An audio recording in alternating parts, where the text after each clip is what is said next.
Enggak, ini adalah sebetulnya ibaratnya tuh tempat pelatihan. Tempat pelatihan untuk menjadi seseorang yang akan berhasil di masyarakat atau justru menjadi orang yang bakal yang akhirnya bakal ditolak oleh masyarakat. Selain sayang juga harus terapkan batasan, aturan, dan disiplin. Dan itu harus dilakukan secara konsisten. Semua hubungan saya rasa banyak dimulai dari mendengarkan. Anak yang suka melanggar aturan, anak yang bandel, suka vandalisme, suka coret-coret di mana-mana. Ternyata diselidiki kayak gimana sih dia di rumah.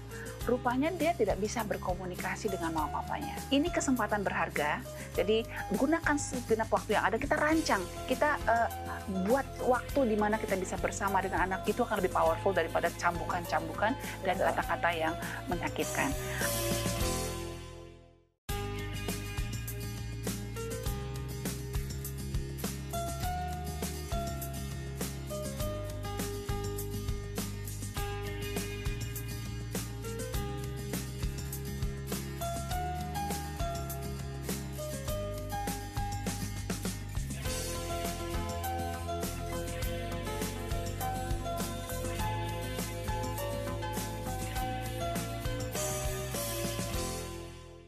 Shalom pemirsa Hope Channel dimanapun Anda berada, kita bertemu kembali dalam program Love Your Child. Satu program yang mengajak kita untuk mendidik dan mengasihi anak-anak menjadikan generasi yang lebih baik.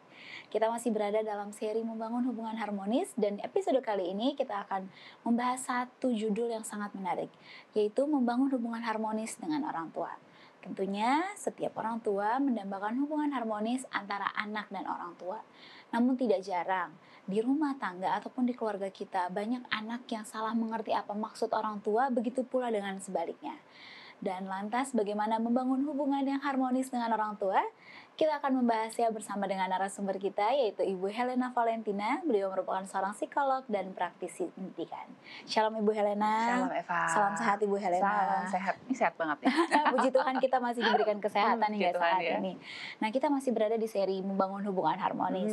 Di episode sebelumnya kita udah membahas hubungan harmonis ini patut diangkat karena seharusnya di pandemik seperti ini, di setiap keadaan hubungan harmonis ini terus berjalan ya Bu Helena. Iya, kan enak ya kalau ada masalah, ada tragedi sekalipun, kalau hubungan harmonis maka semua akan lebih ringan dipikul, ya nggak sih? Betul banget. Nah, kali ini menarik banget Ibu Helena. Topiknya adalah membangun harmonis dengan orang tua. Hubungan yang harmonis ya dengan orang tua.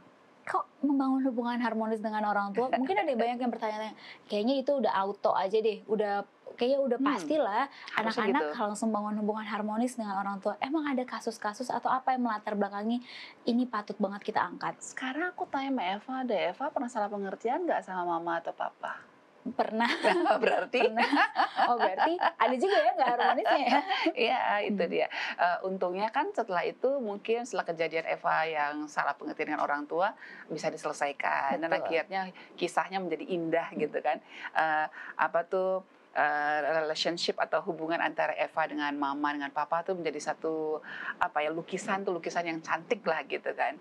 Nah, masalahnya banyak juga keluarga yang hubungan antara anak dan orang tuanya itu bisa bertahun-tahun tidak menyenangkan, dan kayaknya seperti seperti orang yang saling merindukan sih. Anak rindu mama, mama rindu anak, tapi ketika ketemu tuh yang ada apinya nyala lagi gitu. Padahal kalau berjauhan kangen sebenarnya. Saya pernah wawancara dengan seseorang gitu. Waktu kita tanya gimana sih perasaan kamu sama orang tua? Aduh sayang banget, sebenarnya kangen, seneng membayangkan hubungan yang nyaman dengan orang tua gitu ya. Tapi kalau boleh dibilang seumur hidup anak ini dia tidak merasakan hubungan yang nyaman dengan orang tuanya, especially dengan salah satu orang tuanya.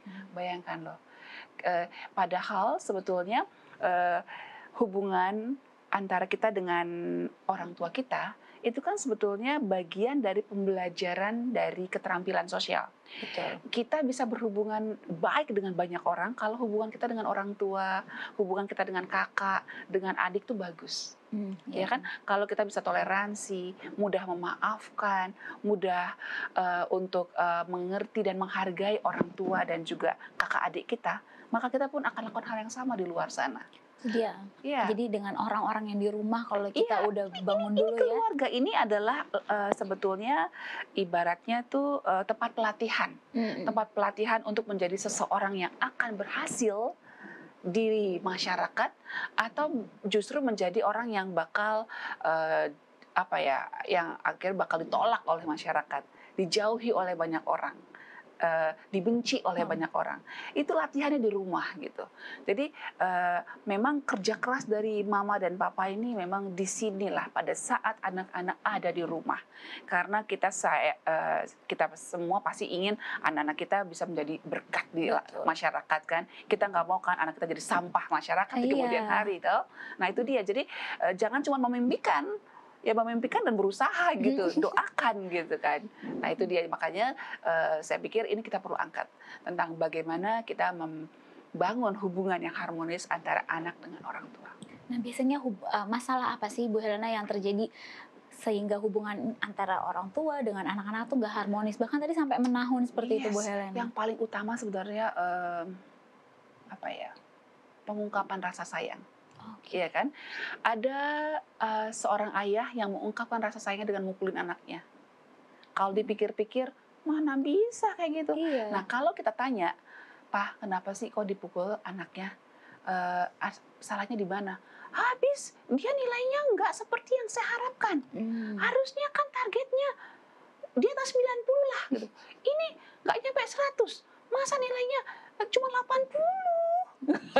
Kayak dia pinter aja. Saya bilang dulu Bapak waktu di SMA emang nilainya 90 semua gitu. Itu kan zaman dulu. Terus kenapa sih anaknya dipukulin? Karena saya ingin dia berhasil, lebih berhasil dari saya, nggak gagal seperti saya. Terus kalau dipukulin seperti ini, apakah itu akan membuat anak jadi berhasil? Ya iyalah, karena dia kan jadi tahu bahwa itu nggak boleh. Nilai itu harus di atas 90. Kayak gitu kan.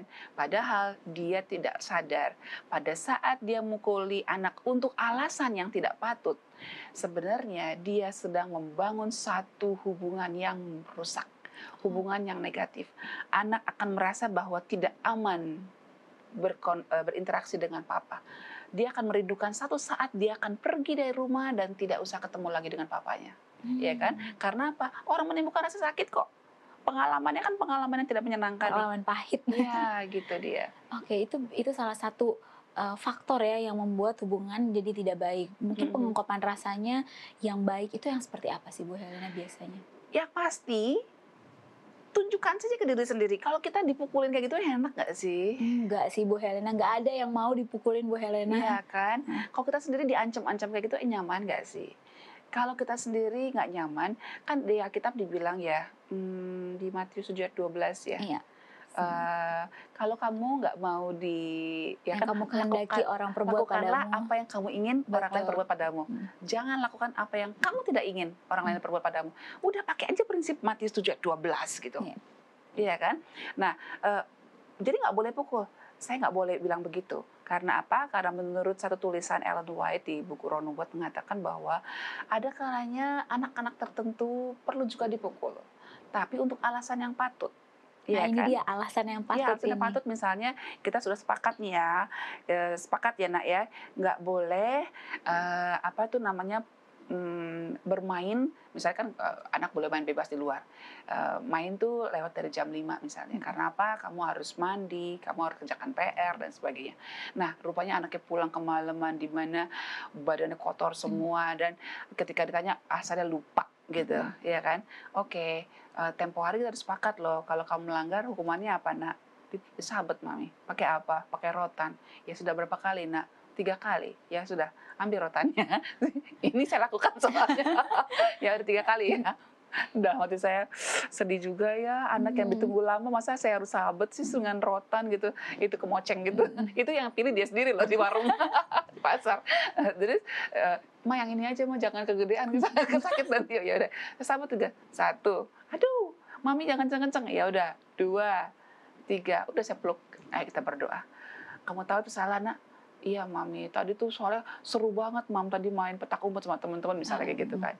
"Ya sudah, tapi kamu tahu bahayanya kalau kamu diculik orang Mami nggak tahu kamu di mana, ya kan? Udah malam dan seterusnya dan seterusnya. Tahu nggak, Mami sayang sama kamu." Nah, kata-kata saya sayang kamu itu harus sering diucapkan. Wah, berarti nggak boleh ada rasa, ya udahlah anak saya udah tahu kok kalau saya sayang sama dia. No no no no no no no. Itu apa namanya, kadang-kadang anak-anak perlu ucapan itu karena ucapan I love you itu sebenarnya powerful banget. Ketika kita merasa bahwa kok aku dipukul ya, apakah aku ditolak, apakah aku tidak berharga, apakah aku dibenci, apakah aku anak yang membawa sial, dan seterusnya itu bisa datang tuh bermunculan di pikiran dia gitu kan. Karena nggak mungkin anak yang disayang-sayang itu akan dipukul kan gitu kan. Betul. Ini dia bisa kacau pikirannya. Nah kalau kita bilang, kamu tahu mama lakukan ini karena apa? Karena sayang sama kamu. Nah besok-besok tanya lagi, kamu tahu mama lakukan ini karena apa? Menurut kamu karena mami benci atau karena mami sayang? Karena mami sayang. Yes, mami sayang banget sama kamu. Wah, Kan gitu. Jadi maksudnya kata-kata gini, harus tolong ya. buatlah kisah cinta yang enak gitu antara Betul. anak dengan orang tua. Jadi saya selalu membayangkan bahwa hubungan antara kita dengan anak, hubungan kita antara kakak dan adik itu bagaikan kita sedang membuat lukisan gitu. Kita mau bikin lukisan yang rusak gitu, yang gak enak dilihat, atau hubungan yang seperti lukisan yang mungkin kadang-kadang seperti terjal gitu, tapi rupanya kita bikin bunga-bunganya lagi sehingga indah dilihat gitu. Wah, ternyata ini yang harus kita pelajari, harus kita praktekkan juga, jangan cuma sekedar Yes, pelajari. Dan betul. kita masih akan membahas bagaimana membangun hubungan harmonis dengan orang tua. Tetaplah bersama kami di Love Your Child.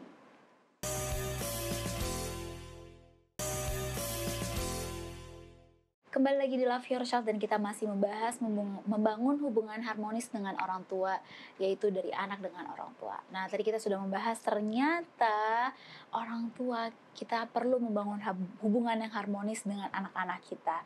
Dan mungkin juga banyak ya Bu Helena ya, hubungan ini yang mungkin dianggap ya udahlah itu udah pasti, nggak usah kita bangun lagi, mengalir aja. Tapi ternyata enggak ya, harus ada kayak tadi apa ya, percikan-percikan tiap hari, ucapan-ucapan, perkataan-perkataan yang kita lontarkan, perkataan yang baik maksudnya ya, kepada anak-anak kita seperti mama sayang loh sama kamu, seperti itu ya Bu Helena ya. Iya, Pak bangun tidur, good morning Nak, I love you, nah misalnya gitu. Terus itu ungkapan bahwa kita mengasihi dia memang perlulah sering diucapkan gitu ya. Seperti apa tuh? Seperti kita dengan pasangan kita juga kan sering mengungkapkan tuh akan lebih nyaman ya. Ketika kita lagi sedih, ketika suami kita bilang, kenapa kamu sedih? Enggak apa-apa orang lain begitu. Yang penting kan saya sayang kamu. Aduh lega gitu kan.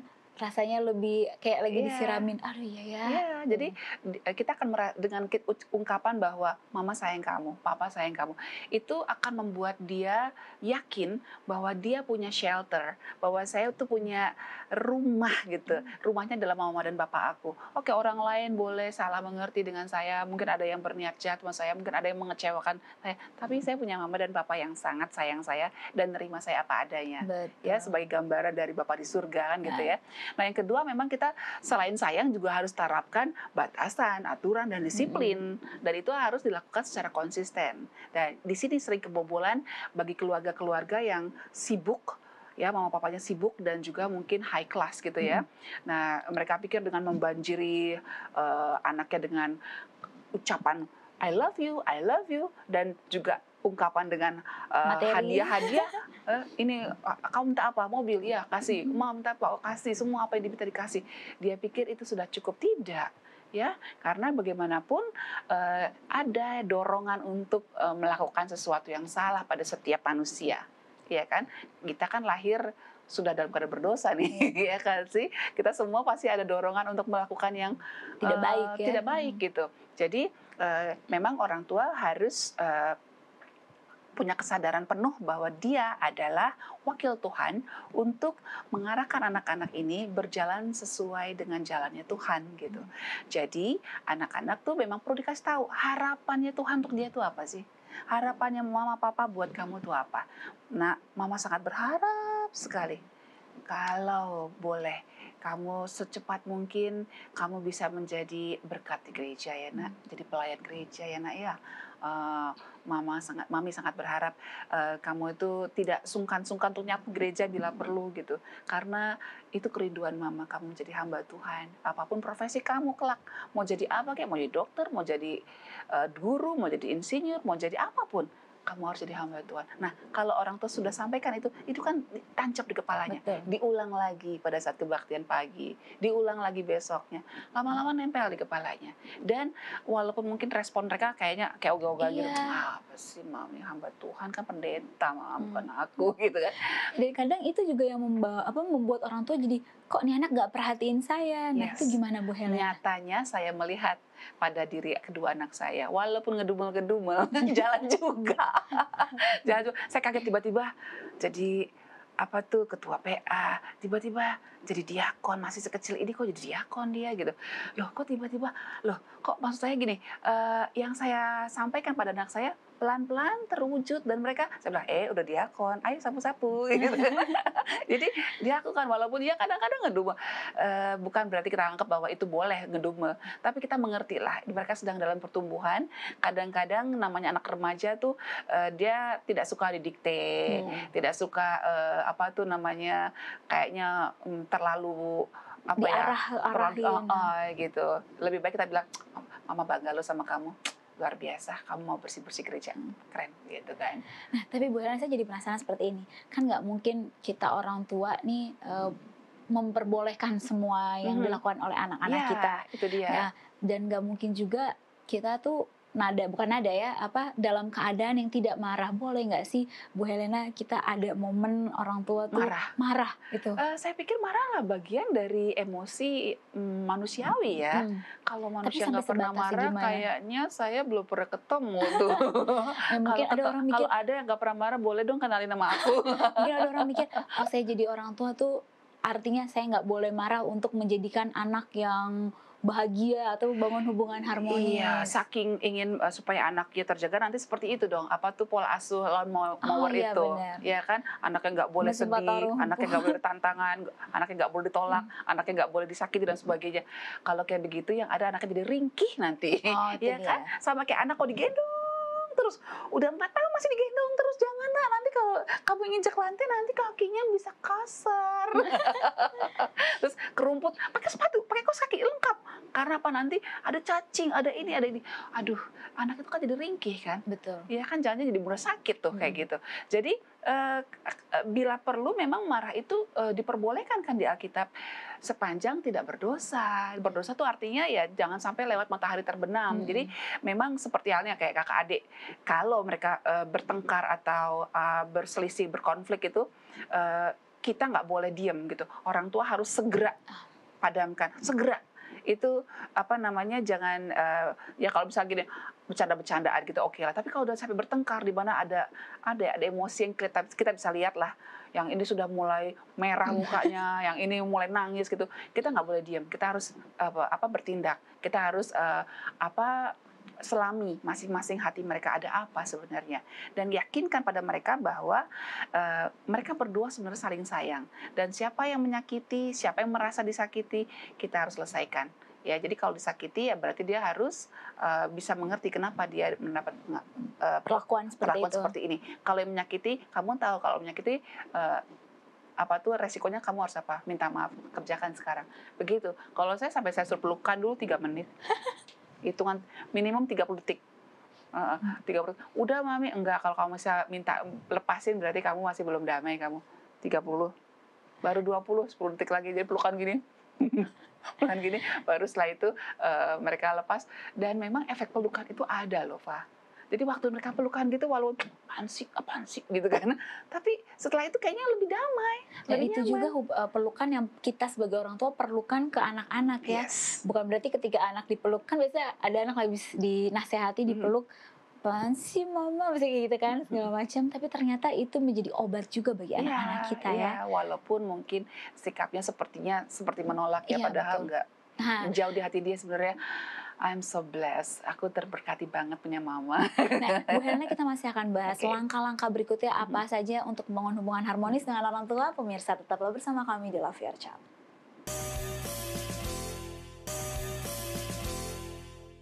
Kembali lagi di Love Your Child dan kita masih membahas yaitu membangun hubungan yang harmonis dengan orang tua. Tadi sudah banyak sekali contoh yang Ibu Helena katakan, membangun harmonis dengan orang tua. Hubungan yang harmonis. Iya, hubungan yang harmonis dengan orang tua, anak dengan orang tua ya maksudnya di sini ya. Ternyata ini susah-susah gampang, tapi sebenarnya Ada seninya kok. ada seninya. Seru-seru aja. Nah, langkah berikutnya apa lagi nih Bu Helena? Iya, yang pasti kita harus tahu bahwa ya aku mungkin sudah beberapa kali ngomong ya bahwa Tuhan ciptakan kita telinga yang sangat berfungsi vital sekali dalam membangun hubungan harmonis. Dengan siapapun sih sebenarnya ya, tapi dengan anak apalagi. Jadi semua hubungan saya rasa banyak dimulai dari mendengarkan. Betul. Ya kan, semua hubungan. Bagaimana kita tahu namanya Eva kalau saya nggak mau mendengarkan Eva, Iya, nyebut namanya gitu kan. Siapa namanya? Tapi saya ngomong yang lain gitu kan. Siapa namanya? Tadi saya udah ngomong loh Bu. Oh iya ya. Siapa namanya? Enak nggak lama-lama kan gitu. Ini perhatiin nggak sih? Ya jadi anak-anak juga begitu. Kalau dia merasa didengarkan, apa yang dia ungkapkan itu selalu direspon dengan benar gitu. Anak-anak akan nyaman untuk ngomong sama mamanya. Jadi ada satu penelitian dari satu kampus di Jawa ini menemukan bahwa anak-anak yang suka melanggar aturan, anak yang bandel, suka vandalisme, suka coret-coret di mana-mana, suka berantem, suka keroyokan, tawuran ya, Tawuran, dan sebagainya. Ternyata selidiki kayak gimana sih dia di rumah? Rupanya dia tidak bisa berkomunikasi dengan mama papanya. Kenapa? Waktu ditanya, kenapa kamu nggak bisa komunikasi dengan mama papa? Habis capek ngomong sama mama. Kita ngaku, tadi saya belum berantem, malah digetokin. Malah, goblok kamu, tolol, bikin malu orang tua, pakpok. Ya udah deh, nggak ngomong lagi deh, kapok gitu kan. Nah, itu satu momen yang akan teringat terus, bahwa saya nggak mau terbuka lagi sama mama. Karena mama hanya mau dengar yang baik-baik saja. Kalau saya ada kegagalan, saya ada kesulitan, apalagi kalau saya kayak gini nih, babak belur gitu ya, itu yang ada bukannya disayang, ya maksudnya mungkin kita juga kalau langsung belai-belai nanti kebiasaan gitu kan, mungkin takut kita begitu, padahal kita kan nggak tahu ceritanya, dengerin dulu, kenapa sih, paling kan diobatin dulu gitu ya, jangan tambah digetok lagi kan gitu. Nah ini dia, jadi anak-anak yang bandel-bandel ini rupanya sering masalah komunikasi dengan orang tuanya, karena orang tuanya terlalu cepat ngejudge gitu, langsung menghakimi, hah kamu berantem? Bodoh kamu tahu nggak? Saya tokoh agama nih, gitu ya. Ini kita, papamu ini pemimpin agama, kok kamu malah bikin malu, pakpok. Waduh, sudah makin bandel dia. Ya, karena dia nggak menemukan tempat di mana dia mau berbagi perasaannya ya. Iya, dan yang kedua juga ada anak yang delinquent seperti ini, atau anak yang suka melanggar aturan ini, karena orang tuanya itu nggak ada waktu. Ya, nggak ada waktu. Jadi lebih banyak mengabulkan saja apa yang dia minta. Tapi kalau Ma aku pengen ngobrol, nanti Mama lagi sibuk. Papa aku boleh ngomong sebentar nggak? Iya nanti ya Papa lagi sibuk. Nah ini komunikasi yang tidak berjalan dengan baik, tidak ada kualitas komunikasi yang baik. Mungkin sih sama-sama begini nih, ya makan bersama nih, tapi tidak ada komunikasi di antara mereka, itu juga akan membuat hubungan menjadi tidak harmonis. Ya, jadi anak salah mengerti, dia pikir orang tuaku tidak peduli aku tidak berharga di mata orang tuaku. Sementara orang tua juga merasa bingung nih anak maunya apa. Jadi kita harus gunakan telinga lah Eva. Betul. Ya, kita menggunakan telinga untuk mendengar dan berempati. Kita harus selami, ini anak butuhnya apa gitu. Ini anak butuh apa sih? Butuh mungkin butuh diskusi tentang kesulitan dia di sekolah gitu, atau butuh teman curhat, atau butuh apa, kita harus selami. Nah bagaimana kita mau selami kebutuhan dia kalau kita nggak ada waktu? Benar. Dan kita nggak mau gunakan telinga kita untuk anak kita mendengarkan apa yang dia rasakan, apa yang dia katakan, seperti itu. Wah, kalau ngomongin waktu saya jadi berpikir seperti ini Bu Helena. Iya. Apa penting nggak sih orang tua tuh main sama anak? Sangat penting. Walaupun anaknya sudah dewasa Bu Helena. Sangat penting, sangat penting. Jadi memang anak dan orang tua ini akan temukan ya bahwa sebetulnya kenangan yang akan diingat oleh anak-anak adalah pada saat mereka bermain bersama. Nah, tapi dari hasil observasi yang saya temukan, banyak sekali keluarga-keluarga yang nggak pernah main bersama. Nah, Ya, serumah sih bertahun-tahun gitu loh ya. Saya tanya, kamu pernah main apa? Papa nggak pernah. Kenapa? Papa sibuk mulu deh. Letih papa tuh kayak gitu seriusnya, mana mau dia main sama aku gitu kan. Padahal main bersama ketika kita dari kecil mungkin main sepak bola bareng, ya kayak orang apa ya, kayak badut lah gitu, atau mungkin ya tunjukkan bahwa kita juga bisa seperti mereka gitu ya. Sometimes tau gak sih, saya masih ingat tuh waktu saya masih punya anak-anak masih SD gitu, kita main perang bantal tau. Jadi dia gebukin aku loh, aku digebukin anakku loh, mami nih bandel nih, kamu ya, kejar-kejaran kayak gitu. Terus akhirnya kita guling sama-sama, gua hahaha. Kita lihat mereka bisa ketawa sampai terpingkal-pingkal. Ya saya pikir itu mahal ya. betul. Itu mahal banget. Dan itu akan dikenang oleh mereka. Jadi ada saatnya kita lepaskanlah jaket kita sebagai orang tua yang harus berwibawa dihormati, terus. berwibawa seperti apa komandan apa gitu. Lepaskanlah sometimes ya, kita main bersama. Apa namanya, kemarin saya sempat tuh liburan ke Bali gitu ya. Padahal nilai pandemi nih, liburan ke Bali, dan saya melihat di sana tuh protokol kesehatannya bagus sih. Ya saya comblangin anak saya. Saya comblangin anak saya, saya bilang gini, ayo bangun pagi, kita mau naik gajah. Terus, mami masa sih sudah segede gini loh, mau naik gajah gini. Ayo naik gajah berdua. Berdua, Mam? Iya, naik gajah berdua. Nanti kita lewatin danau, gajah itu masuk ke danau buatan gitu kan. Rupanya karena 15 menit mereka harus tahan napas kan. Di mana gajah itu kadang-kadang buang air besar, kadang-kadang begeter karena sedang buang air kecil gitu. Seru banget gitu kan, lewatin sungai gitu. Akhirnya mereka pulang dengan sangat ceria. Nah, mungkin boleh dikasih fotonya kali ya, Pak ya. Nah, itu. Jadi artinya yang sudah kuliah pun juga perlu bermain gitu. Dan ketika dia melihat orang tuanya kasih waktu untuk mereka bermain bersama kakak adik, bermain bersama kita orang tuanya, walaupun usia jalan terus gitu, itu akan menghasilkan energi positif. Suasana yang menyenangkan itu energi positif. Betul. Iya kan? Coba Eva pilih mana? Pilih bekerja atau bermain? Lebih banyak bermain. Kalau ada kesempatan kan lebih banyak bermain. Justru itu. Jadi sometimes saya perlu ciptakan itu.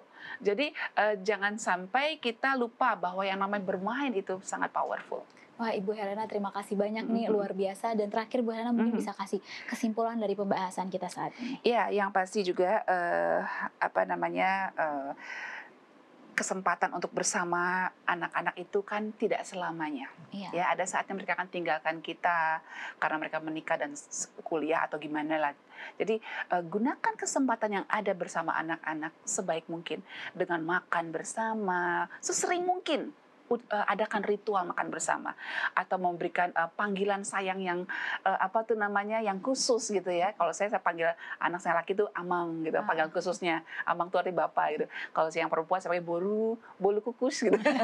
bolu maksudnya boru tuh anak perempuan. Coba panggilannya apa terserah, mau sweetie kayak mau apa. Karena ketika anak-anak lagi stres terus dia ingat bolu, dia langsung merasa nyaman gitu. Seperti ada di zona nyaman lagi, dia balik ke bangku yang empuk gitu. Ya kan, berikan nama-nama yang khusus dan juga nama-nama yang ungkapan sayang kita sama dia. Jadi kalau saya panggil nama lengkapnya malah dia tahu saya lagi nggak seneng tuh. Godwin Saragi, dia tahu tuh deh, mami lagi ada sesuatu deh kayaknya. Tapi kalau halo Mang, dia tahu maminya lagi sayang banget gitu. Nah kemudian juga kita lakukan ritual one on one. Jadi saya misalnya Eva punya anak mungkin 3 nanti atau 2 gitu ya, harus ada waktu dengan spesial satu anak. Even itu cuma 15 menit atau 10 menit lah. Ya, muter-muter komplek juga nggak apa-apa kok. Nah, temen mama dong jalan-jalan udah cari udara segar. Nah, sambil jalan muter-muter kita ngobrol gitu. Tapi one on one ya. Jadi saya dengan dia satu orang. Ada waktu khusus dengan masing-masing anak ya maksudnya. Ini ada salah satu contoh keberhasilan dari Susana Wesley ya. Dia punya anak belasan anak gitu. Tapi dia selalu sisihkan 1 jam per minggu untuk setiap anaknya. Jadi setiap anak tuh punya kenangan manis khusus, spesial, privately dengan mamanya ini. Jadi ibu pendeta yang luar biasa ini. Wah. Jadi maksud saya ini kesempatan berharga.